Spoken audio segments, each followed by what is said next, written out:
High শুভ ভাই, এতদিন পরে কোথায় গেছিলি তুই? তোকে তো দেখাই যাচ্ছিল না। আর বলিস না ভাই, এত কাজের চাপ, একটা বিজনেস ট্রিপে বাইরে গেছিলাম, অনেক দিন পরে বাড়ি ফিরছি। যাই, গার্লফ্রেন্ড ওয়েট করছে, আসছি রে। ভালো আছিস তো? এই চলছে ভাই। ঠিক আছে, যা সাবধানে। ঠিক আছে, পরে দেখা হবে। একদম। আমার প্রথম কাজটা শেষ, এবার দ্বিতীয় কাজটা। হ্যালো রিয়া, আরে তোর বয়ফ্রেন্ডকে দেখলাম একটা অন্য মেয়ের সাথে। আমি কেন মিথ্যা কথা বলবো? আচ্ছা ঠিক আছে, তুই দেখা কর, তোকে আমি পুরোটা বলছি। আচ্ছা আয়। আমার এই কাজটাও শেষ, তোদের রিলেশনটা কিভাবে ভাঙতে হয় সেটা আমি বুঝে নিচ্ছি।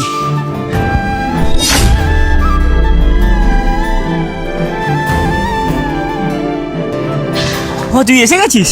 কেন ডাকলে আমাকে তাড়াতাড়ি বল। আরে কেন ডাকলাম মানে, তোকে বললাম না তোর বয়ফ্রেন্ড এটা অন্য মেয়ের সাথে চক্কর চালাচ্ছে।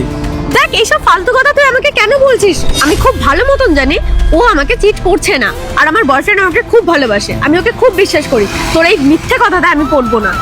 আরে রিয়া, ভালো তো তোকে আমিও বাসি, কিন্তু বন্ধু হিসাবে আমি কি তোর খারাপ চাইতে পারি বল? তুমি যদি আল্লাহকে ভালোবাসো তাহলে এই ভিডিওটি লাইক করো এবং সাবস্ক্রাইব করো। আমি তোর ভালো চাইছি বলে সেই জন্যই তোকে আগে দিয়ে বলে দিচ্ছি। তোর যদি বিশ্বাস না হয় তুই তোর বয়ফ্রেন্ডকে এক্ষুনি ধরতে পারবি, ওই সামনে মোড়ে ও আর একটা মেয়ে দাঁড়িয়ে কী সব করছে। ঠিক আছে, আমি তোকে বিশ্বাস করে ওখানে যাচ্ছি, বাট এই কথাটা যদি মিথ্যে হয় তাহলে তোর একদিন কি আমার একদিন। আমি তোকে দেখে নেবো আর আমাদের ফ্রেন্ডশিপ তো নষ্ট হবেই। ওকে ঠিক আছে, যা।